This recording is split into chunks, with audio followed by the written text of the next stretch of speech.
হেই, তোরা একটা fun fact জানিস? আজকে থেকে 18+ জিনিসপত্র দেখার জন্য এলিজিবল হয়ে গেছি officially. Happy birthday bro, happy birthday. তোকে আমার হৃদয়ের অন্তঃস্থল থেকে জানাচ্ছি অনেক অনেক জন্মদিনের শুভেচ্ছা। Happy birthday bro, happy birthday. Thanks thanks, respect bro. তোদের মনে আছে আমার বার্থডের কথা? মনে আছে তোদের?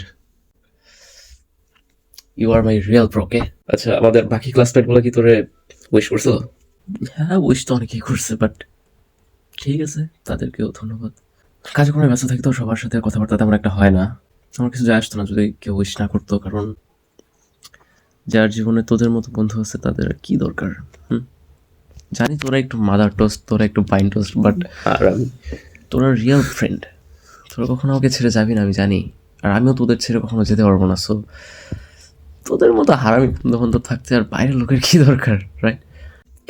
কেমন লাগে তোর যখন তুই সবাই মিস করিস?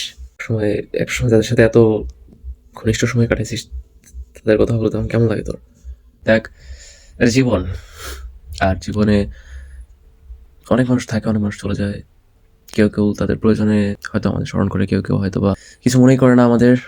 যত সময় পার করেছি তত বুঝতে পেরেছি যে বন্ধুত্ব একতরফা কখনোই হয় না, আর সবাই বন্ধু হয়ও না। বন্ধুত্বের একটা ক্রাইটেরিয়া থাকে। কিছু কিছু মানুষকে আমার একটা সময় খুব বেশি দরকার ছিল, তখন তাদেরকে আমি কোথাও পাইনি, না তারা তখন আমাকে খুঁজেছে। এখন আমি অনেকের জীবন থেকে অনেক দূরে সরে এসেছি, একা একা জীবনে সময় পার করছি। খুব ভালো আছি ব্রো, আমি তোদের নিয়ে অনেক ভালো আছি। খালি হাতে উইশ করবি নাকি তোরা? বার্থডে গিফট কিছু দিবি না? বার্থডে গিফট, হ্যাঁ? আগে ট্রিটটা তো দে, তারপর গিফটের ব্যাপারটা দেখা যাবে। হ্যাঁ, কি বলছ জানি। Okay, I have something for you. আমার নিউ গার্লফ্রেন্ডের জাস্ট ফ্রেন্ডের নাম্বারটা আমি তোকে দিচ্ছি, তুই তার সাথে কথা বলতে পারিস। চাপ। আরামসে তো, তুই জানিস না আমি ওই লেনের ছেলে না। বোকা আমি করিস আমার সাথে সবসময়, হ্যাঁ? ইয়া বেইবে, খুব ভালো লাগে আমার আর আমার দেশের বার্থডে একই দিনে। এতে গর্বের আর কিছু থাকতে পারে বল? আই থিঙ্ক এই দিক দিয়ে আমি অনেক লাকি একজন মানুষ, তাই না?